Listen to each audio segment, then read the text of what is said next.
নমস্কাৰ ছাত্ৰ ছাত্ৰীসকল, তোমালোকক আজি ইংলিছৰ প্ৰি ফাইনেল যিখন এক্সামৰ দশম শ্ৰেণীৰ সেই দশম শ্ৰেণীৰ যিখন প্ৰি ফাইনেল এক্সাম হৈ গৈছে আজি ইংলিছৰ সেইখন পেপাৰখন আজি সলভ কৰিম। 45টা যিকেইটা MCQ থাকিব সকলোকেইটা সলভ কৰিম, ঠিক আছে। আৰু তোমালোকৰ যদি ডিষ্ট্ৰিক্টত হৈ গৈছে পৰীক্ষা তেনেহ'লে আমাৰ এই নম্বৰত স্ক্ৰীণত দেখা থকা নম্বৰত আমাৰ হোৱাটছআপ যোগে পেপাৰসমূহ পঠিয়াবা, আমি সলভ কৰি দিম, ঠিক আছে। তো আজি ইংলিছৰ যিখন চৰাইদেউ ডিষ্ট্ৰিক্টত হৈ গৈছে তো এইখন আমি চাওঁ আহা। তো মই এইখিনি পঢ়ি নাথাকোঁ, পঢ়ি থাকিলে বহুত সময় যাবগৈ। তো গতিকেনে মই ডাইৰেক্ট শুদ্ধ উত্তৰটো কৰি দিম, ঠিক আছে। 1 নম্বৰ শুদ্ধ উত্তৰটো হ'ব অপশ্যন 2টো। ঠিক তেনেদৰে 2 নম্বৰটো যদি আমি চাবলৈ যাওঁ, ইয়াত এছাৰছনৰ ৰিজনিং টাইপৰ দিছে, তো অপশ্যন 2 নম্বৰ অপশ্যন 4টো শুদ্ধ হ'ব, ঠিক আছে। তাৰপিছত 3 নম্বৰটো যদি আমি চাবলৈ যাওঁ, 3 নম্বৰটো অপশ্যন ডাইৰেক্ট 1 নম্বৰটো শুদ্ধ হ'ব, ঠিক আছে। তোমালোকে চাব পাৰা। তাৰপিছত যদি আমি 4 নম্বৰটো যদি আমি চাবলৈ যাওঁ, 4 নম্বৰটো অপশ্যন 1টো শুদ্ধ হ'ব, ঠিক আছে।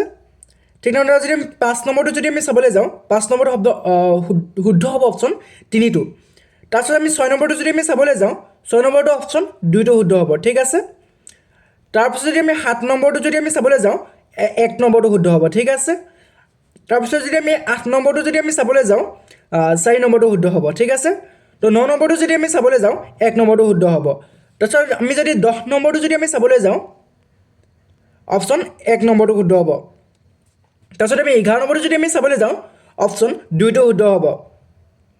ঠিক তেনেদৰে 12 নম্বৰটো যদি আমি চাবলৈ যাওঁ, অপশ্যন 2টো শুদ্ধ হ'ব। ঠিক তেনেদৰে 13 নম্বৰটো যদি আমি চাবলৈ যাওঁ, অপশ্যন 1 নম্বৰটো শুদ্ধ হ'ব, ঠিক আছে। তোমালোকে গোটেইখন কেনেকৈ কাটিছে চাই লোৱা, দেখিছা। এতিয়া আমি 14 নম্বৰটোলৈ যাম। 14 নম্বৰটো শুদ্ধ উত্তৰটো হ'ব অপশ্যন 1 নম্বৰটো, ঠিক আছে। তাৰপিছত আমি যদি 15 নম্বৰটো যদি আমি চাবলৈ যাওঁ, অপশ্যন 1 নম্বৰটো শুদ্ধ হ'ব। ঠিক তেনেদৰে 16 নম্বৰটো যদি আমি চাবলৈ যাওঁ, অপশ্যন 2টো শুদ্ধ হ'ব। 17 নম্বৰটো যদি আমি চাবলৈ যাওঁ, অপশ্যন 4 নম্বৰটো শুদ্ধ হ'ব। 18 নম্বৰটো যদি আমি চাবলৈ যাওঁ, অপশ্যন 1 নম্বৰটো শুদ্ধ হ'ব, ঠিক আছে। 18 নম্বৰটো অপশ্যন 1 নম্বৰটো শুদ্ধ হ'ব। ঠিক তেনেদৰে 19 নম্বৰটো যদি আমি চাবলৈ যাওঁ, অপশ্যন 4টো শুদ্ধ হ'ব। ঠিক তেনেদৰে 20 নম্বৰটো যদি আমি চাবলৈ যাওঁ, অপশ্যন 4টো শুদ্ধ হ'ব। ঠিক তেনেদৰে 21 নম্বৰটো যদি আমি চাবলৈ যাওঁ, অপশ্যন 2টো শুদ্ধ হ'ব। ঠিক তেনেদৰে 22 নম্বৰটো যদি আমি চাবলৈ যাওঁ, অপশ্যন 3 নম্বৰটো শুদ্ধ হ'ব। ঠিক তেনেদৰে বা অৰ বুলি দি দিছে, ইয়াত দুইটাই 3 নম্বৰটোৱে শুদ্ধ হ'ব, ঠিক আছে। ঠিক তেনেদৰে 23 নম্বৰটো যদি আমি চাবলৈ যাওঁ, 4 নম্বৰটো শুদ্ধ হ'ব, ঠিক আছে। দুইটাই 4 নম্বৰটোৱে শুদ্ধ হ'ব। তাৰপিছত 24 নম্বৰটো যদি আমি চাবলৈ যাওঁ, ইয়াত অপশ্যন 2 নম্বৰটো শুদ্ধ হ'ব, ঠিক আছে। দুইটাই 2টো শুদ্ধ হ'ব। ঠিক তেনেদৰে 25 নম্বৰটো যদি আমি চাবলৈ যাওঁ, 25 নম্বৰটো অপশ্যন প্ৰথমটো 1 নম্বৰটো শুদ্ধ হ'ব, ঠিক আছে। আৰু অৰ বুলি তাৰপিছত যদি দি দিছে, তো অপশ্যন 4 নম্বৰটো শুদ্ধ হ'ব। ঠিক তেনেদৰে 26টো যদি আমি চাবলৈ যাওঁ, অপশ্যন প্ৰথম অপশ্যনটো মানে 3 নম্বৰটো শুদ্ধ হ'ব, ঠিক আছে। 26টো 3 নম্বৰটো শুদ্ধ হ'ব। ঠিক তেনে তাৰপিছত অৰ বুলি যে দি দিছে, তাৰপিছত কি হ'ব জানানে, অপশ্যন 2টো শুদ্ধ হ'ব, 10 years ago।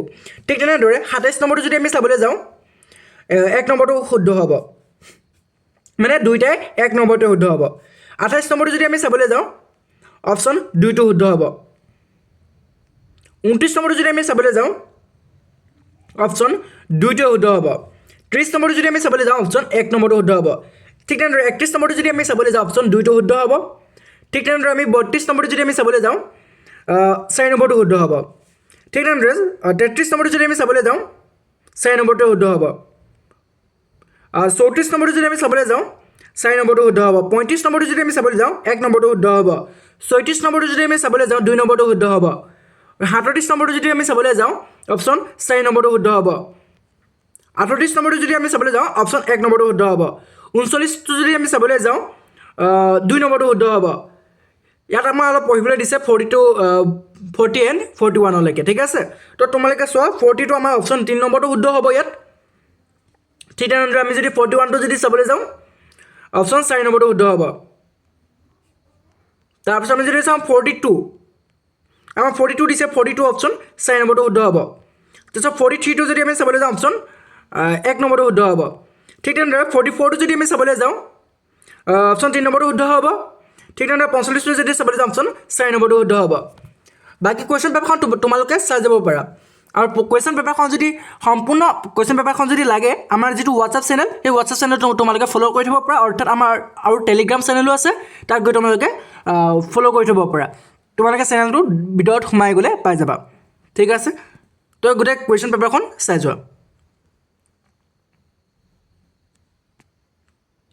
আৰু যদি ইয়াত সলভো লাগে তোমালোকে মোক হোৱাটছএপত সুধিব পাৰা মই সলভ দি দিম